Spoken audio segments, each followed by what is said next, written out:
2 Samuel 18. David mustered the men who were with him and appointed over them commanders of thousands and commanders of hundreds. David sent the troops out, a third under the command of Joab, a third under Joab's brother Abishai, son of Zeruiah, and a third under Ittai the Gittite. The king told the troops, I myself will surely march out with you. But the men said, you must not go out. If we are forced to flee, they won't care about us. Even if half of us die, they won't care. But you are worth 10,000 of us. It would be better for you, or it would be better now for you to give us support from the city. The king answered, I will do whatever seems best to you. So the king stood beside the gate while all the men marched out in units of hundreds and of thousands. The king commanded Joab, Abishai, and Ittai, be gentle with the young man. Be gentle with the young man Absalom for my sake. And all the troops heard the king giving orders concerning Absalom to each of the commanders. The army marched into the field to fight Israel, and battle took place in the forest of Ephraim.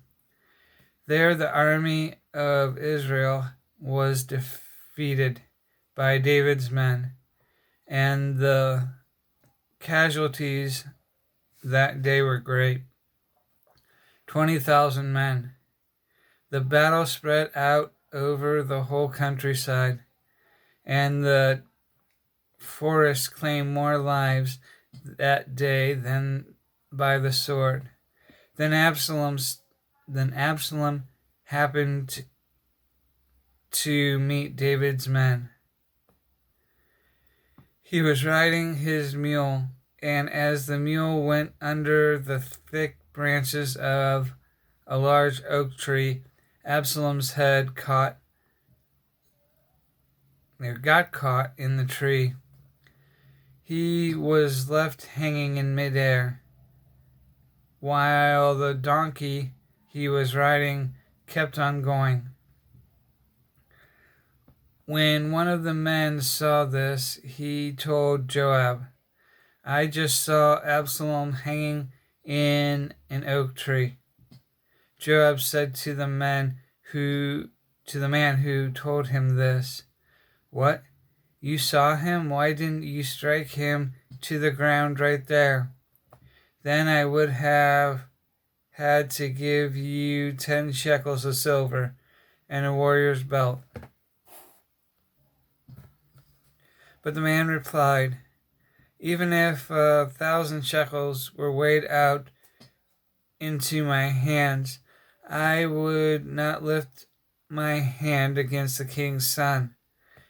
In our hearing, the king commanded you and Abishai and Ittai, protect the young man Absalom for my sake. And if I had put my life in jeopardy, and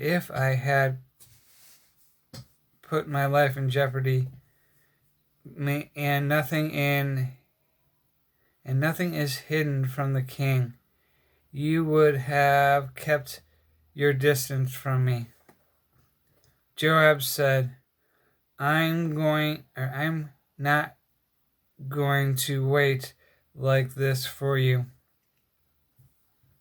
So he took 3 javelins in his hands and plunged them into Absalom's heart, while Absalom was still alive in the oak tree.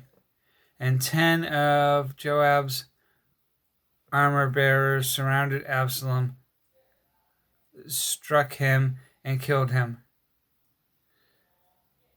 Then Joab sounded trumpets, and the troops stopped pursuing Israel, for Joab halted them. They took Absalom, threw him into the big pit in the forest, and piled up a large heap of rocks over him. Meanwhile, all the Israelites fled to their homes. During his lifetime, Absalom had taken a pillar and erected it in the King's Valley as a monument to himself, for he thought, "I have no son to carry on the memory of my name." He named the pillar after himself, and it is called Absalom's monument to this day. Now Ahimaaz, son of Zadok, said, "Let me run and take the news to the king that the Lord has delivered him from the hand of his enemy." "You are not the one to take the news today," Joab told him. "You may take the news another time, but you must not do so today, because the king's son is dead." Then Joab said to a Cushite, "Go, tell the king what you have seen." The Cushite bowed down before Joab and ran off. Ahimaaz, son of Zadok, again said to Joab,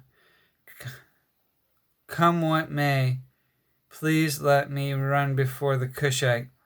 But Joab replied, "My son, why do you want to go? You don't have any news that will bring you a reward." He said, "Come what may, I want to run." So Joab said, "Run." Then Ahimaaz ran by way of the plain and outran the Cushite. While David was sitting between the inner and outer gates, the watchman went up to the roof of the gateway by the wall. As he looked out, he saw a man running alone. The watchman called out to the king and reported it. The king said, "If he is alone, he must have good news." And the man came closer and closer. Then the watchman saw another man running, and he called down to the gatekeeper, "Look, another man running alone." The king said, "He must be bringing good news too." The watchman said, It seems to me that the first one runs like Ahimaaz, son of Zadok." "He's a good man," the king said. "He comes with good news." Then Ahimaaz called out to the king, "All is well." He bowed down before the king with his face to the ground and said, "Praise be to the Lord your God. He has delivered up the men who lifted their hands against my lord the king." The king asked, "Is the young man Absalom safe?" Ahimaaz answered, I saw great confusion, just as Joab was about to send the king's message. I saw great confusion, just as Joab was about to send the king's servant and me, your servant, but I don't know what it was. The king said, stand aside and wait here. So he stepped aside and stood there. Then the Cushite arrived and said, my lord the king, hear the good news. The Lord has delivered you today from all who rose up against you. The king asked the Cushite, is the young man Absalom safe? The Cushite replied, may the enemies of my lord the king and all who rise up to harm you be like that young man. The king was shaken. He went up to the room over the gateway and wept. As he went, he said, oh, my son Absalom, my son Absalom, if only I had died instead of you. Oh, Absalom, my son, my son.